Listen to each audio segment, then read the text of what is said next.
आइए साथियों, आप सभी का जेके कंपटीशन सेंटर में हार्दिक स्वागत है। कल हमने आपको बताया प्राचीन भारतीय इतिहास के बारे में, हमने सूत्र जानने के आपको बताए थे और आज हम इसी क्रम में आपको प्राचीन स्मारक एवं उनके सिक्कों के बारे में आपको जानकारी देते हैं। कल हमने आपको बताया था कि जो प्राचीन भारतीय इतिहास को जानने के सूत्र क्या हैं, उसके अध्ययन के सूत्र क्या हैं। हमने बताया एक पुरातात्विक सूत्र है, एक साहित्यिक सूत्र है। पुरातात्विक सूत्र में आपको बताया था अभिलेख के बारे में बताया था, सिक्कों के बारे में बताया था, आपको मोहरों के बारे में बताया था और आपको जो नाना प्रकार की और गतिविधियां बताई थी। इसी तरीके से आपको जो साहित्यिक सूत्र थे उसके बारे में जानकारी दी। साहित्यिक सूत्र में आपको विदेशी सूत्र के बारे में जानकारी दी, भारतीय साहित्य के बारे में जानकारी दी। भारतीय साहित्य में कई प्रकार के साहित्य के बारे में आपको जानकारी दी, जैसे धार्मिक साहित्य है, संगम साहित्य है, धर्मनिरपेक्ष साहित्य है। धार्मिक साहित्य के बारे में आपको जैसे धर्म से संबंधित जानकारियाँ दी गई और आपको जो संगम साहित्य के बारे में जैसे जीवक चिंतामणि है, इसके बारे में आपको जानकारी दी गई। उसी तरीके से विदेशी जो साहित्य हैं उसके बारे में, जैसे यूनानी साहित्य हैं, रोम के साहित्य हैं, आपके जो चीनी साहित्य हैं, इसके बारे में आपको जानकारी दी गई। इसी आधार पे आपको जो जैसे ब्राह्मण साहित्य हैं, वेद हैं, वेदांग हैं, महाकाव्य हैं, महाकाव्य जैसे रामायण है, महाभारत है, इस तरीके के आपको जानकारी दी गई। इसी क्रम में आज हम ये देखते हैं कि प्राचीन जो स्मारक है, प्राचीन स्मारक एवं सिक्कों के बारे में जानकारी देते हैं। प्राचीन जो स्मारक और सिक्के हैं, इसमें आपको इसके महत्व के बारे में जानकारी दी जाएगी। उसके बाद में आपको इसके जो नवीनतम शोध हैं उसके बारे में जानकारी दी जाएगी। फिर उसके स्मारक एवं भवनों का क्या क्या महत्व है उसके बारे में जानकारी दी जाएगी। इस तरीके से आज हम देखते हैं कि महत्व क्या था। तो महत्व के बारे में आपको बताना चाहेंगे कि सिक्कों का महत्व क्या था, स्मारकों का महत्व क्या था। तो सबसे पहले स्मारकों के बारे में आपको जानकारी देते हैं। स्मारकों के बारे में अध्यात्म एवं धर्मनिष्ठा की जानकारी मिलती है। कैसे जानकारी मिलती है? जैसे कि सिंधु घाटी की जो सभ्यता थी उसकी जानकारी मिलती है किससे? स्मारकों से। इसी आधार पर यह भी जानकारी आपको मिलती है कि सिंधु घाटी की जो सभ्यता थी वो 5,500 वर्ष पुरानी थी, मगर अब नवीनतम सूत्रों के आधार पर ये 8,000 साल पुरानी व्यवस्था मानी जाती है। इसी क्रम में स्मारक जो भवन है उनमें देवगढ़ का दशावतार मंदिर है। अब देवगढ़ के दशावतार मंदिर में ये कहाँ है? ये झांसी में है। अच्छा, झांसी में ये है, मगर ये विष्णु का मंदिर है। कई बार कंपटीशन में पूछा गया है कि ये मंदिर है किसका, किस देवता का है? विष्णु का है, शंकर का है, ब्रह्मा का है, लक्ष्मी का है, किसका है? तो ये आपका उत्तर होगा विष्णु का है। मगर विष्णु का दशावतार, दशावतार का मतलब है 10 प्लस अवतार, 10 अवतार हैं विष्णु के। और वो 10 अवतार कौन कौन से हैं? जैसे नरसिंह अवतार है, मत्स्य अवतार है, बराह अवतार है, कूर्म अवतार है, वामन अवतार है, श्री राम अवतार है, श्री कृष्ण अवतार है, परशुराम अवतार है और बुद्ध अवतार है और कलिक अवतार है। क्यों? क्योंकि इसके बारे में कई बार पूछा जा सकता है कि निम्नलिखित में विष्णु के 10 अवतारों में कौन से अवतार थे और कौन से नहीं थे। इसलिए इसको जानना बहुत जरूरी है, क्योंकि यदि ये क्रम आपके याद रहता है तो आप किसी भी हालत में हर प्रकार के प्रश्न को, चाहे वो कथन पर आधारित आए, चाहे वो निष्कर्ष पर आधारित आए, चाहे इनमें से कौन सा है इस आधार पर पूछा जाए, कौन सा नहीं है इस आधार पर पूछा जाए, हर हालत में आप प्रश्न करके आएंगे। तो साथियों, इसमें जैसे एक नरसिंह अवतार है, तो विष्णु के 10 अवतारों में से जो नरसिंह अवतार थे उनकी एक छोटी सी लघु कथा है। उसमें ये बताया गया था कि एक हिरण्यकश्यप असुरों का एक देवता था, असुरों का एक नायक था। वो नायक बहुत ही बुरी तरीके से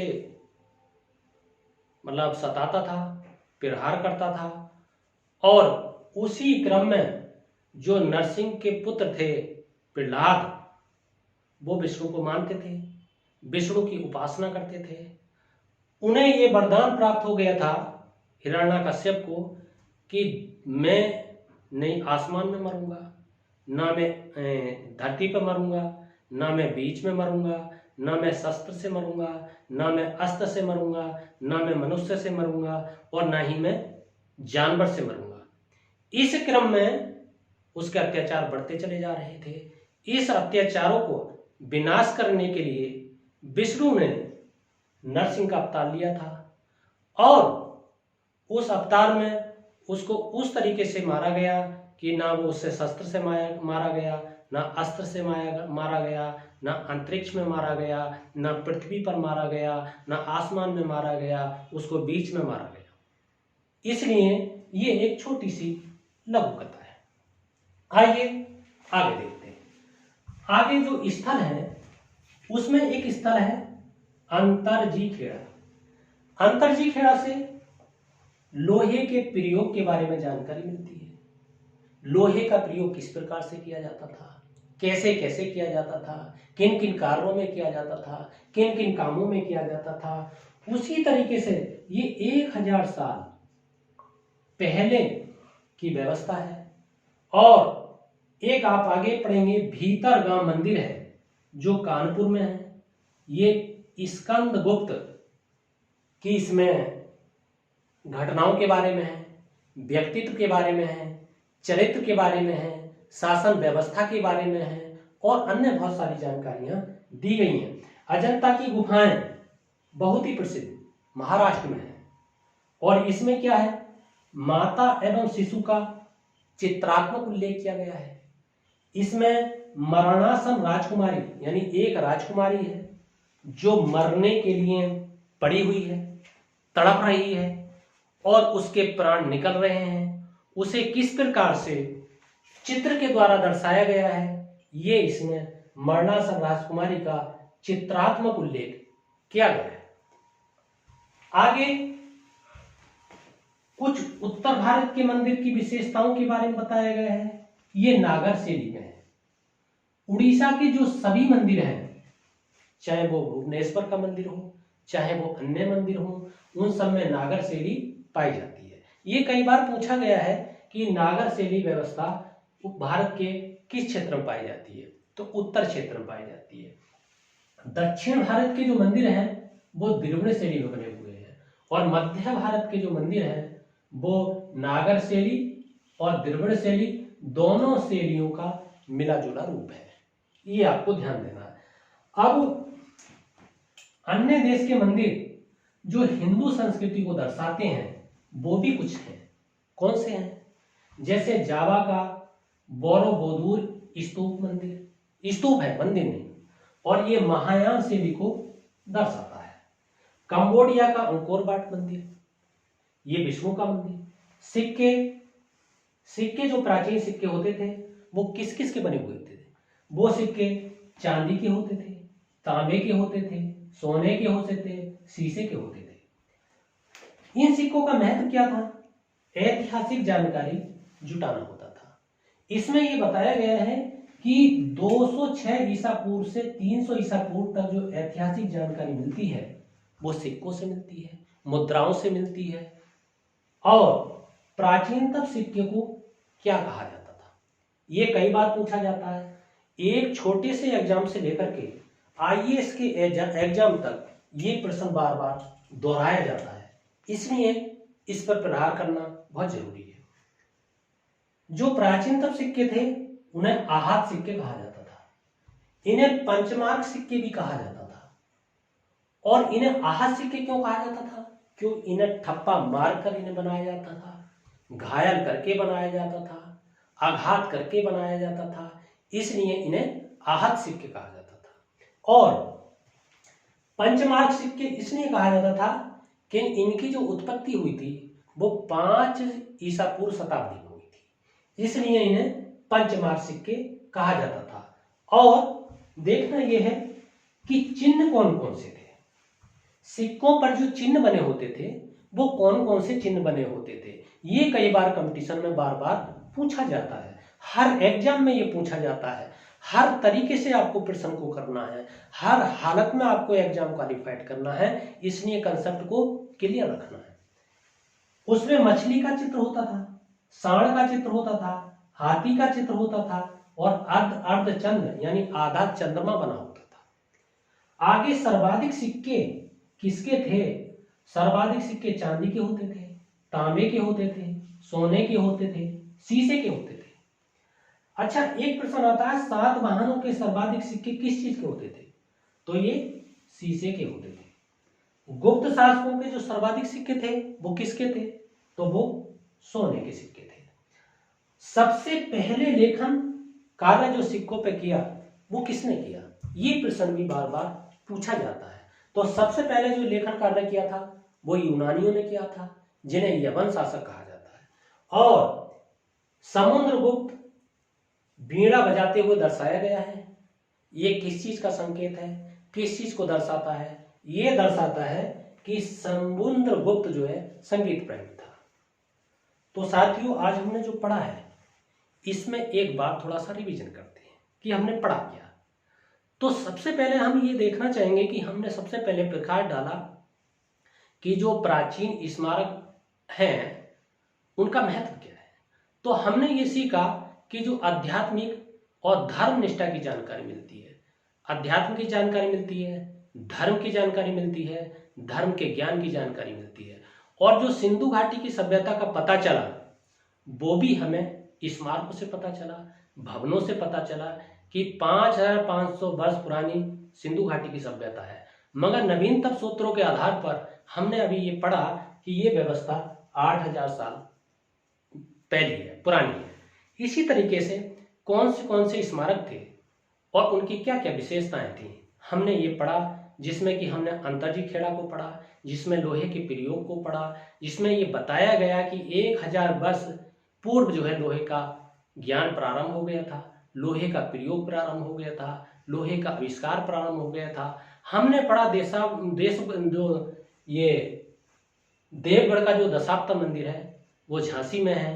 इसके बारे में हमने बताया कि ये विष्णु के 10 अवतार के बारे में बताया गया है, जिसमें मत्स्य अवतार है, कूर्म अवतार है, बराह अवतार है, नरसिंह अवतार है, बावन अवतार है, श्री राम अवतार है, श्री कृष्ण अवतार है, परशुराम अवतार है, बुद्ध अवतार है या कलिक अवतार है। इसके बारे में आपको बताया। उसके बारे में हमने आपको भीतर यानी देवगढ़ का जो दशावतार मंदिर है उसमें हमने आपको नरसिंह अवतार की लघु कथा छोटी सी बतानी चाहिए। भीतर गांव का जो मंदिर है वो कानपुर में है।